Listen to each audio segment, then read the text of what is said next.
이번 20차 당대회는 시진핑 체제로 가는 거다. 다만 이제 문제는 시진핑이 완전 장악을 해서 갈 수 있느냐. 장기적으로는 대만에 대한 통일을 당연히 염두에 두고 있을 거다. 중국한테도 문제가 있는 건 얘기를 해야 되고 미국한테도 문제가 있는 건 분명히 얘기를 해야죠. 그런 얘기를 해야 공간이 생기는 거죠. 지금 상황에서는 앞뒤가 꽉 막혀 있는 거죠. 중국은 지금 가장 큰 정치 행사를 앞두고 있습니다. 여기에서 가장 큰 핵심 이슈가 시진핑 주석의 3연임, 사실 정확히 말하면 시진핑 공산당 총석이 3연임이 시작될까라는 것이 이슈인데요. 현재 90% 정도는 거의 확정이 됐다, 이렇게 지금 보는 것이 우세인데요. 그럼에도 불구하고 또 한 10%, 개인적으로 이렇게 생각합니다. 10% 정도는 모른다. 앞으로도 어떻게 될지. 그래서 오늘은 우리가 관심 갖고 하는 이슈는 시진핑이 3년임이 진짜 할 것인지, 그리고 이것이 앞으로 한중 관계에 어떤 영향을 줄 것인지, 이 두 가지 핵심 주제를 갖고 중국 정치 외교의 가장 최고 권위자이신 한국외대 국제지역연구센터장 강중영 교수님을 오늘 이 자리에 모셨습니다. 어서 오세요. 네, 안녕하세요. 네, 가장 관심 갖는 게 첫 번째 그거잖아요. 뭐 워낙 중국 관례상 원래 한 2번 정도 하는데 만약에 이번에 시진핑 당서기가 정말 3년이면 등소평 이래의 어떤 이런 큰 룰을, 공산당의 큰 룰을 깨는 거니까 이건 일반 큰 문제가 아니라 미래 중국의 20년 혹은 왜냐면 지금 초강대국이 되냐 아니면 중진국 함정에 빠져서 어떤 그냥 그런 나라가 되냐 갈림길에 시진핑이 3연임이 굉장히 중요할 수밖에 없는데 굉장히 뭐 워낙 정치 전문가시니까 객관적으로 보셨을 때 이번 20대 당대회에서 그런 메커니즘적으로 봤을 때 뭐 그런 가능성이 확실하다고 보시나요? 네, 지금 뭐 사실은 이 관례라고 우리가 얘기하는 게 덩 샤오핑이라는 분이 올라오죠. 사실 덩 샤오핑은 당 총서기를 한 적도 없고 맞습니다. 국가주석을 한 적도 맞습니다. 없어요. 다만 이제 그 장저민을 옹립을 시키면서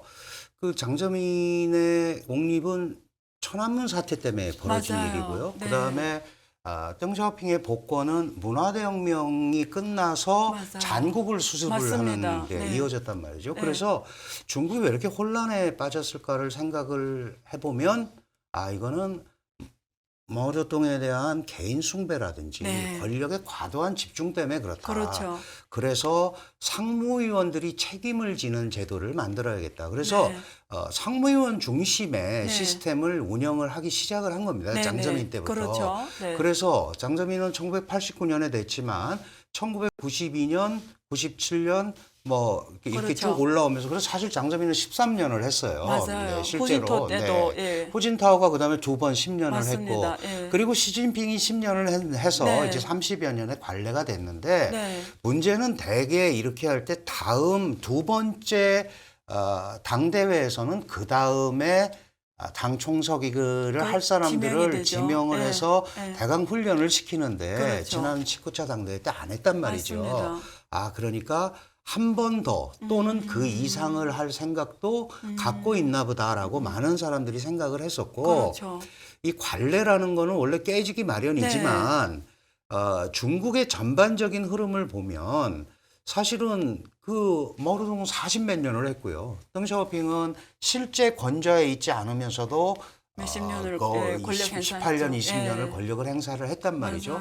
그러고 나서 지금 이제 규범화 시켜서 2번씩 해오던 건데 이거를 시진핑이 지금 바꾸려고 하는 거니까 관례를 깨는 부분에서는 분명히 문제가 있죠. 다만 이 관례를 깬다는 게 중국 공산당의 선택이고 중국인들의 선택이에요. 그거를 가지고 뭐 이러라 저러라 얘기할 수는 없는데 문제는 지금 이 상황에서 중국의 유일 정치 실체인 중국 공산당이 이 시진핑 체제로 더 가겠다라고 그게 강압에 의해서든 내부 합의에 의해서든 했단 말이죠. 그러니까 이번 20차 당대회는 어쨌든 시진핑 체제로 가는 거다 이렇게 봐야 되는 거고 다만 이제 문제는 시진핑이 완전 장악을 해서 갈 수 있느냐 아니면 좋다 당신이 하는 거 오케이다 그런데 일부 우리의 의견도 좀 들어가게 해라. 이제 개파의 뭐 그렇죠. 조정과 타협이겠죠. 그렇죠. 그렇게 하느냐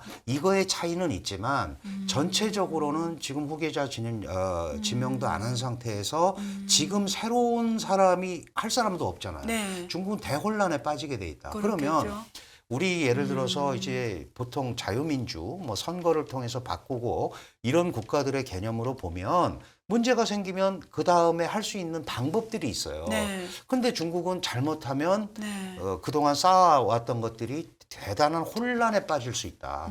그렇다면은 일단은 네. 시진핑 3선 당 총석입니다. 네. 이제 당에서 하는 그렇죠. 거니까 예. 이 부분에 대해서는 큰 틀에서 이렇게 갈 수밖에 없지 않느냐. 그렇게 볼 수밖에 없을 것 같아요. 그러면 사람들이 시진핑의 3연임이 교수님도 거의 확실시 된다고 보신 것 같고요. 근데 이런 얘기를 해요. 3연임이 시작이 바로 장기 집권이 시작이다. 예를 들면 푸틴이 지금 몇십 년 하고 있잖아요. 네, 그처럼 그렇게 보시나요? 만약에 뭐 그거는 앞으로, 이제 철저하게 시진핑의 네. 업적과 관련이 있을 거라고 생각합니다. 앞으로, 네, 예. 특히 당 내부에 사람들을 어떻게 설득하느냐의 문제가 있는데 시진핑이 1953년생이에요. 맞아요. 그러니까 예. 70도 안 됐단 지금 말이죠. 68세. 예. 한 번 더 해야 73, 두 그렇죠. 번 해도 78. 그렇죠. 그러면 사실 바이든 대통령은 78에 당선이 맞습니다. 됐단 말이죠. 그러니까 나이가 문제가 아니고 그러한 업적을 쌓아서 공산당 내부에서 당신이 하는 게 더 맞다. 또는 그런 것들이 국민들에게 어필이 돼서 뭐 다른 대안이 없는 가운데 더 하는 게 괜찮지 않냐라고 네. 한다면 할 수 있는 거죠. 그래서 이게 한 번 더 하고 두 번 더 하고 뭐 아니면 종신으로 가는 거는 철저하게 시진핑의 업적과 공산당의 업적 이거와 관련이 있다. 저는 그렇게 판단을 합니다. 그리고 그건 철저하게 또 중국 공산당의 선택이고 그렇죠. 중국 인민들의 선택이다. 이렇게 그렇죠. 봐야 됩니다. 네. 그러면 우리가 한번 뭐 전문가로서 미래를 뭐 점치는 건 아니고 어떤 흐름선상에서 한번 예상해 보면 교수님께서는 중국 시진핑이 지금 10년 해왔잖아요. 이 10년을 어떻게 평가하세요? 이제 업적 얘기 말씀하셨으니까 이 10년에 대해서 전문가로 보셨을 때 이 시대적 흐름에 맞게 10년을 이끌어 오셨다고 생각하시나요? 그 시진핑 네. 개인과 네. 시진핑 지도부, 네. 지도 체제는 과거 지도 체제하고 좀 다른 면을 보여줬죠. 예를 네. 들어서 1992년 18차 당대회부터 그게 시작이 됐는데 네. 어떤 의미냐 하면 2012년 죄송합니다. 네. 18차 12년, 당대회부터 시작이 됐는데 그 이전에 덩샤오핑이나 그다음에 장저민, 호진타오 여기가 관심을 가졌다는 것은 주로 국내 문제입니다. 맞습니다. 네, 국내 경제를 어떻게 활성화시킬 거냐 이런 것들이 핵심이었는데 시진핑 총서기 체제에서는 제일 먼저 외친 게 중국梦, 중국의 꿈이에요. 중국의 꿈이라는 걸 외치는 거는 중국의 영향력을 국제적으로 초사하겠다라는 거죠. 네. 그러니까 그게 벌써 92년부터 시작했으니까 10년의 역사를 가지고 있는 그렇죠. 거예요. 네. 이게 이제 국내 문제가 어느 정도 나름대로 경제 발전을 통해서 궤도에 올랐다고 생각을 해서 한 건지 네. 아니면 네. 국내 경제가 이렇게 발전을 했으니까 이에 걸맞는 국제적 지위를 확보하자고 그래서 한 건지는 잘 모르겠어요. 네. 그러나 그 이후에 시진핑 체제가 강조했던 것은 중국의 힘의 대외적 투사입니다. 그러다 보니까 미국의 이익과 충돌을 할 수밖에 없는 거죠. 네. 오바마 시대는 잘 넘어갔는데 네. 트럼프라는 굉장히 특이한 강한 미국의 지도자를 캐릭터. 만난 네. 거예요. 그러니까 거기서 갈등이 시작이 된 거죠. 네. 그래서 전반적으로 보면 이제 그런 평가를 하죠. 시진핑이 권력을 잡고 미국과의 항전을 불사하면서 너무 샴페인을 일찍 터뜨린 거 아니냐. 네. 중국의 힘을 너무 과시하려고 하다가 미국과의 충돌이 더 먼저 온 거 아니냐라고 얘기하는 사람도 있습니다. 지금 좀 전에 말씀하셨다시피 아직도 도광양해로 네. 힘을 좀 더 네. 숨겨야 되는데 네. 뭐 지금 분발, 유의, 뭐 예. 적극 외교 이런 표현을 쓰잖아요. 네. 그건 너무 좀 빠른 거 아니냐라고 네. 얘기를 하는데 네. 어쨌든 시진핑으로서는 큰 그림이 있었던 것 같아요. 예를 들어서 마오쩌둥은 중화인민공화국을 건국했어요. 그렇죠. 그리고 덩샤오핑은 개혁개방을 통해서 발전을 그렇죠. 개혁을 네. 했단 말이죠. 그리고 시진핑은 네. 자기는 이거를 네. 지속 발전해서 세계적 국가로 만들겠다라는 큰 그림을 갖고 있는 겁니다. 이런 것들이 작년의 역사 경험 결의에 그대로 드러나 있습니다. 네. 예를 들어서 역사 결의를 3번을 했는데 맞아요. 마오쩌둥 때 한 번 했고 덩샤오핑이 마오쩌둥을 그냥 주저앉히면서 개혁 개방을 할 수는 없잖아요. 맞습니다. 워낙 기득권이었기 때문에. 모택동이 예. 없으면 그렇죠. 그 공산당이 없잖아요. 그렇죠. 그러니까 예. 그 모택동의 공과 과를 나누죠. 네. 그래서 70%가 맞습니다. 공이고 예. 30%가 과오다. 맞습니다. 예. 이렇게 해서 역사 결의를 하고 이제 등소평 시스템이 굴러가는 거예요. 네. 마찬가지로 작년에 역사 경험거리라는 거는 개인을 내세운다기보다도 중국 공산당이 1921년에 창당해서 이러이러한 과정을 거쳐서 지금까지 왔는데 지금이야말로 중국이 웅비해야 되는 거다. 오케이. 이런 거가 바로 역사 경험거리거든요. 네. 그러니까 큰 틀에서는 마오쩌둥, 덩샤오핑, 시진핑 이 체제를 만들려고 하는 거예요. 네. 근데 이 과정에서 시진핑 개인적으로도 암초가 있는 겁니다. 그렇죠. 지금 이 네. 코로나 네. 시스템, 중미 갈등의 격화, 그리고 이 코로나 팬데믹을 막기 위한 제로 코로나 정책 이런 것들 때문에 중국 국내도 문제고 세계적으로도 뭐 공급망 위기 뭐 이런 거에도 중국이 일종의 그 책임론 같은 비슷한 것도 나오고 네. 그럼 이거를 어떻게 극복을 해야 되느냐 이제 이런 문제가 있는데 그 역사 경험 결의를 보시면 지난 9년간 그러니까 지금 이제 올해가 10년째니까 지난 9년간 시 주석이 이러이러한 일을 했고 세계적 국가가 됐고 이제 사실은 아직 결과는 안 나왔는데 네. 이런 걸 시도한다라는 차원의 논의들이 굉장히 많거든요. 네. 그런 면에서 저는 네. 개인적으로 예를 들어서 모택동 사상이라는 거는 중화인민공화국을 건국하는데 결과물을 보여줬잖아요. 네. 그다음에 등소평 이론도 중국을 발전시킨 결과물을 보여줬는데 그렇죠. 신시대 시진핑 사상이라는 게 나왔지만 네. 아직 그 결과물은 안 보여줬다. 네. 그걸 지금부터 해나가야 되는 거니까 조금 그 빠른 면이 있다. 예를 들어서 중국인들에게 네. 마오쩌둥이나 덩샤오핑만큼의 설득력은 좀 떨어진다. 저는 개인적으로는 그렇게 판단을 합니다. 그러면 그 논리대로 계속 이어가면 말씀하신 대로 어떤 결과물을 보여줘야 되는데 혹시 그 결과물을 보여주는 게 대만 문제 해결일까요? 어떻게 보세요? 이제 그렇게 보시는 분들도 있어요. 많더라고요. 왜냐하면 네. 다른 거를 가지고 지금 이거를 내세울 게 없는 거죠. 네. 그래서 대만 통일, 이게 중국 지도자의 굉장히 큰 덕목이잖아요. 그렇죠. 대만을 어떻게 큰 꿈이죠. 관리하느냐. 네. 그럼 결국은 대만을 통일하는 것이 그레이트 차이나의 그 맞습니다. 위대한 중국의 네. 그게 바로 시진핑도 강조했습니다마는 중국의 꿈의 완성은 네. 통일 대업의 그렇죠. 완성이다 이랬단 네. 말이죠. 그런데 그게 중국이 마음 먹고 통일을 한다고 해서 금방 되느냐. 네. 왜냐하면 대만의 배후에는 대만과 단교하면서 미 의회에 만들어 놓은 대만 관계법이라는 게 있고 네. 그다음에 트럼프 바이든 이렇게 오면서 대만의 전략 가치를 매우 높여놓은 네. 그런 정책들이 있고 최근에는 이 TSMC라든지 네. 이런 이제 반도체 공급망에서의 공급망에서의 역할. 역할 네. 이런 것도 굉장히 강조가 되기 때문에 지금 대만을 예를 들어서 통일을 한다고 생각은 할 수 있지만 그 결과에 대해서는 자신이 없죠. 네. 왜냐하면 이건 굉장히 복잡한 문제로 갈 수 있다. 그래서 장기적으로는 그 생각을 분명히 하고 있을 거예요. 그러나 요 시기에는 그게 쉽지는 않을 거다. 그리고 대만이 만만치 않습니다. 대만 네. 실제 상륙하기가 어렵고 네. 그다음에 바다를 통해서 가야 되고 네. 대만도 세계 8번째 크루즈 미사일 개발국이에요. 네. 그리고 아시다시피 트럼프 이후에 그전에는 무기 판매를 뭐 전차 팔고 대만 섬 내에서 쓰는 것만 팔았는데 드론을 팔잖아요. 네. 그리고 미사일까지 판단 맞습니다. 말이죠. 예. 그러니까 이렇게 일정 부분 상당한 피해를 감수해야 되는 상황이라면 굳이 지금 그거를 할 필요가 있을까라고 생각을 해서 아직은 조금 시기상조다. 그러나 장기적으로는 네. 대만에 대한 통일을 당연히 염두에 두고 있을 거다. 그래야 네. 분명한 업적으로 자리 잡을 수 있다. 이렇게 생각을 할 수는 있을 것 같아요. 네, 그래서 사실 뭐 공개적인 장소는 아니지만 뭐 많은 이렇게 사석이나 이런 데서 사실 이게 대만 문제가 워낙 말씀하시기 쉽지 않으니까 장기 집권이 돼야 이게 안정화돼야 그걸 자기가 장기 집권의 어떤 지금은 아니더라도 네네.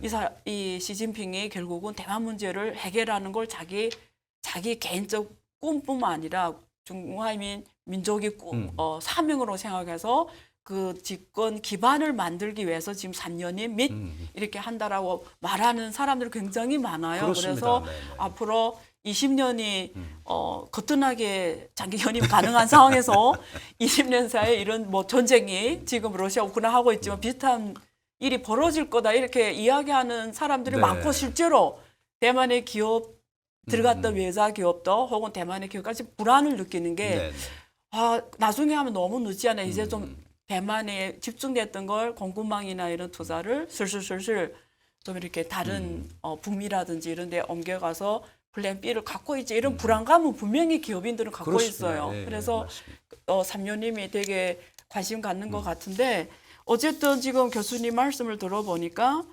단기간에는 그런 건 좀 그렇죠. 가능성이 네. 적다 이렇게 보시는 것 같아요. 근데 이번에 사실 또 그런 게 있잖아요. 그 제로 코로나 하는 게 이 불확성을 당대회가 열기 전에 불확성을 줄이려고 네네네. 지금 일부러 정치 안정 때문에 제로 코로나 누구 말도 안 되는 거 하고 있다 이런 얘기 많잖아요. 네네. 그렇듯이 깜짝 놀란 게 저는 뭐냐면 이번에 그 상해 협력기구 네네. 우즈베키스탄, 카자흐스탄 가서 푸틴도 만났고 네네. 원래는 이렇게 중대한 사업 주고 집을 안 나가거든요. 네, 맞습니다. 그래서 이게 어떤 메시지일까? 그걸 어떻게 생각하세요? 네. 저는 이제 중국과 러시아가 만나는 거는 우선 기본적으로 대미 항전입니다. 네, 그렇죠? 네. 특히 그 러시아의 우크라이나 침공으로 네. 바이든의 대러시아 제재가 시작이 됐는데 네. 러시아 제재가 미국이 생각하는 것만큼 효과를 못 거두잖아요. 네. 특히 에너지나 이런 부분에 오히려 공급망만 더 어려워지고 네. 유럽 국가들도 이러지도 못하고 저러지도 못하고 네. 그리고 대만 문제에 대해서도 펠로시가 방문을 해버렸단 말이죠. 네. 이미 이제 일은 벌어졌어요. 맞습니다. 이 상황에서 결국은 대미 항전의 어떤 그 흐름을 가져가기 위해서는 중국과 러시아가 가까워질 수밖에 없는 상황이고. 저게 저거 그렇죠. 뭐 그런 게 네. 되는 것처럼. 그러니까 네. 중국과 러시아가 협력을 하면 네. 결국은 중국은 러시아에 대해서 대만 문제에 대한 하나의 중국을 네. 확고히 지지해달라고 얘기할 수밖에 없고 네. 하나의 중국 원칙을 깨면서 인도 태평양 전략이나 쿼드나 이런 거 하면서 새로운 냉전 구도를 만든다라는 중국의 의사를 지지해달라라고 얘기할 수밖에 없는 거고 그다음에 러시아의 우크라이나 침공도 서방의 시각으로만 보지 말라라는 얘기를 중국한테 해야 되는 거죠. 네. 그리고 일정 부분 또 중국의 도움이 필요하잖아요. 그렇죠. 그런 네. 의미에서 특히 미국의 중간 선거를 앞두고 그다음에 최근에 IPEF라든지 취4라든지 이런 거를 해나가는 과정에서 이 중국과 러시아 간의 협력, 이 분위기 이거를 더 강조하는 네. 그리고 사실 중국과 러시아가 군사훈련도 같이 많이 합니다. 네. 그러니까 좀 확고한 중러 협력 체제를 보여주는 그런 흐름이 아닌가 이렇게 판단이 그 사실 상하이 협력기구는 구소련이 무너지면서 그 5개 국가가 맞습니다. 모여 앉아서 그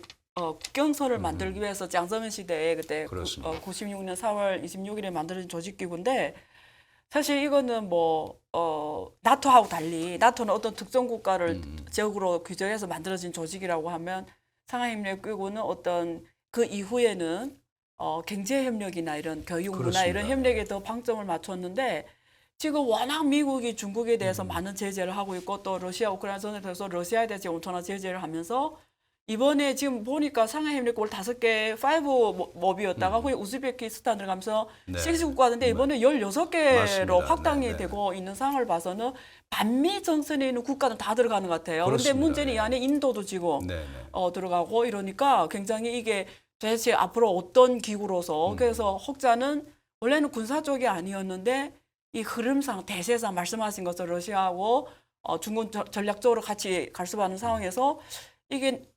나토의 어떤 머금가는 정도로 앞으로 이 안에 있는 국가들 간의 어떤 군사 협력이라든가 이런 것들이 저런 반미 정선에서 또 나토에 대항하는 역할을 할 수 있을까 한다 또 이렇게 보는 분들도 많고 하는데 어떻게 보세요? 예. 그 사실 네. 잘 아시다시피 그 바이든 대통령이 네. 지난번 나토 정상회담 하면서 우리 윤석열 대통령도 초청을 했고 일본, 그렇죠. 장각으로. 호주 이렇게 했어요. 예, 예. 스페인에서 열린 네. 그거를 잘 보면 원래 나토라는 게 구소련, 러시아를 맞습니다. 견제하기 위한 거였어요. 만들어진 거죠. 예. 그런데 여기에 한국, 호주, 일본을 끌고 들어간 거는 중국 견제와 러시아 견제를 같이 하겠다라는 뜻이란 말이죠. 그렇죠. 그러니까 지금 중러 관계 강화 이게 네. 이제 그 상하이 협력 기구가 당초에는 그런 외교적 뜻도 있지만 사실은 소위 테러, 네, 예, 맞아요. 테러에 대한 그것도 중요한 그거가 목적이었죠. 그 당시에는 예, 그랬습니다. 맞습니다. 근데 2001년 이제- 그때. 네, 네. 예. 문제는 이제 지금 네. 중국이 1대1로 전략을 하고 네. 그런 국가들과의 그 네. 연계가 강화되죠. 강화되면서 예. 봐라 지금 미국이 저렇게 압박을 해서 이렇게 몰아붙이는데 이때 잘못하면 러시아 편을 들거나 이러면 굉장히 어려워진다. 그럼 우리가 뭉쳐야 될 거 아니냐. 그런데 그 뭉치는 걸 보여주려면 중국과 러시아, 사실 중국과 러시아도 어떻게 속셈을 갖고 있는지 우리가 알 수는 없어요. 그러나 일단 대미 전선에서 확고하게 서로 그 합을 맞추고 그리고 아까 말씀드린 상해협력기구를 확장시켜서 새로운 형태의 협력 시스템을 갖고 있다면 그러면 그게 꼭 나토나 이런 게 아니더라도 좀 강화가 되지 않겠느냐. 왜냐하면 지금 잘 아시겠습니다만은 그 쿼드라는 게 원래 네 나라였잖아요.